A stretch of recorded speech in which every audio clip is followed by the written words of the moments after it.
welcome to Photoshop lesson 2.3. We're going to deal with a layer mask using a selection, and we're also going to show you how to create a fill layer and an empty layer. So I'm starting out with a picture here, and I just have that one layer, and now I want to create a background color layer. So what I'm going to do is come up to layer and new fill layer, and in this case I'm going to go with a solid color, but you can create a gradient or a pattern, and we'll cover that in another lesson. But for right now we're going to do a solid color, and then it gives you the new layer dialog box, and you can name it, and I'm just going to call it background solid, and you can give it a color if you want and give it a mode, the opacity, but we want all that just to stay the same. And you can also check use previous layer to create clipping mask, but for right now we don't want to do that.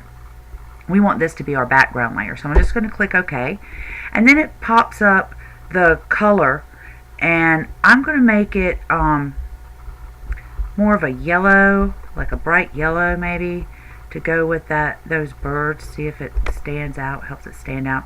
And I'm going to click OK. Now the deal is I want this to come down below my bird. I want this layer on the bottom, because what I really want, I'm going to make a selection, and I want to let this selection either hide or reveal this yellow on the bottom here. So I'm going to choose a selection tool, and in this case I'm going to click, because I want a bright color background, so I'm going to just click on my quick selection tool, and make sure you're on the layer of the birds. That helps to make that quick selection tool work better, by the way. Alright, so I'm just going to drag that out until I have my birds selected, and here we go. And now I need to make this smaller so I can hit those beaks and the wood that they're perching on there. Now I have my selection. I'm going to save my selection, as we've talked about in a previous lesson, just in case. You never know what might happen, and I don't want to have to go through that again. So there we go. Now my selection is saved. Okay, now what I can do is, because I've got my background layer here, the birds, and then my background color, that yellow, I can go up to layer, and I can say, okay, layer mask. Now I can reveal all, hide all, reveal the selection, hide the selection, or from transparency, and in this case I want to reveal the selection. So I'm going to click that, and when I do, there we go. My birds come off that layer there, and that yellow layer is allowed to be shown through. Now I could also have selected the background. That may have been easier. In fact, it probably would have.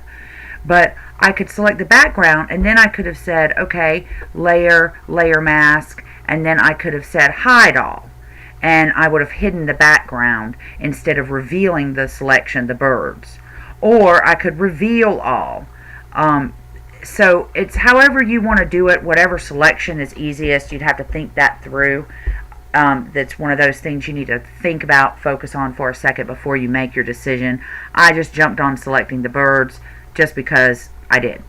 So there you go. That is a layer mask using a selection to create your layer mask. Now, how do I create an empty layer?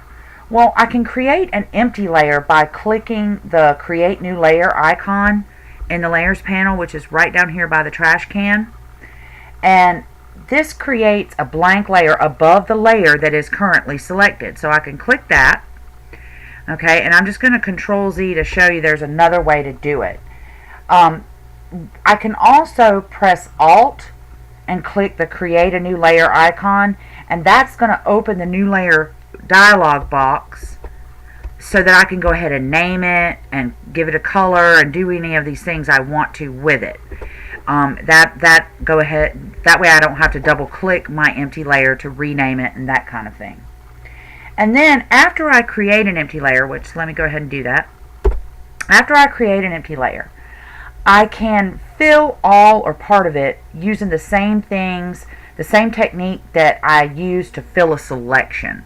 So I can either choose, I've selected that empty layer, so I can choose Edit Fill, and when the fill opens, I can choose to use my foreground. I can drop this box down, background color, or open a color. I can go to a pattern, black, 50% gray, white, that kind of thing.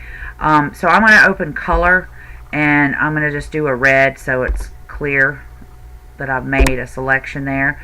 Okay, so now my red is chosen, and I can also press Shift and Backspace to open that fill dialog box, or go again as I did to Edit Fill.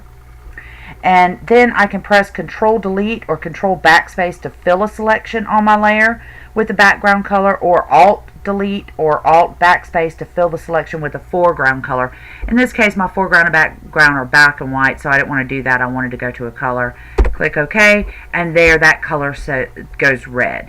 So now obviously it covered over everything. I don't want to do that right now, but you see the point of you see how to create an empty layer.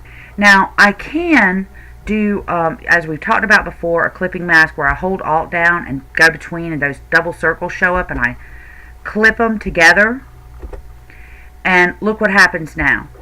Okay, when I do that, I made the whole selection there, the birds, red.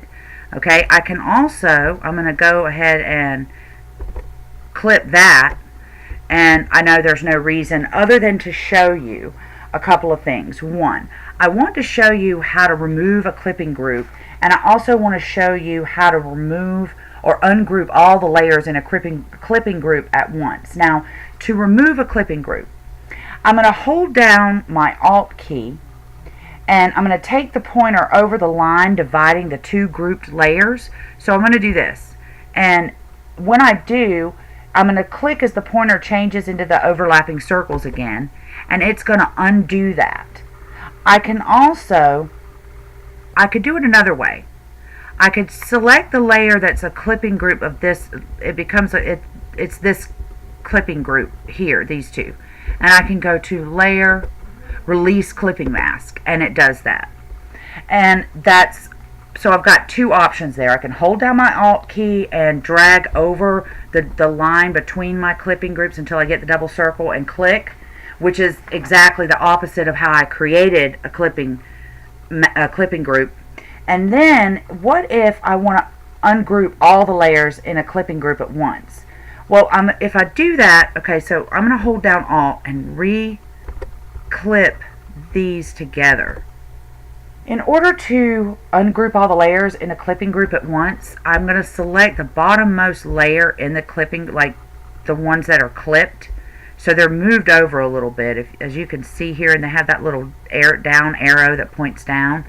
Okay, and I go to Layer, Release Clipping Mask, and it releases both of those. So if I want to undo all of them, I just go to the lowest level and go to Layer, Release Clipping Mask. And that will ungroup all of my layers in the clipping group. So that should show you, and I'm just going to turn that one off. That should show you how to create a layer mask using a selection, remove a clipping group, ungroup all the layers in a clipping group at once, and create an empty layer at the same time. Our next lesson will focus on gradient fill layers, map adjustments, and then we'll get on to presets and patterns and aligning layers.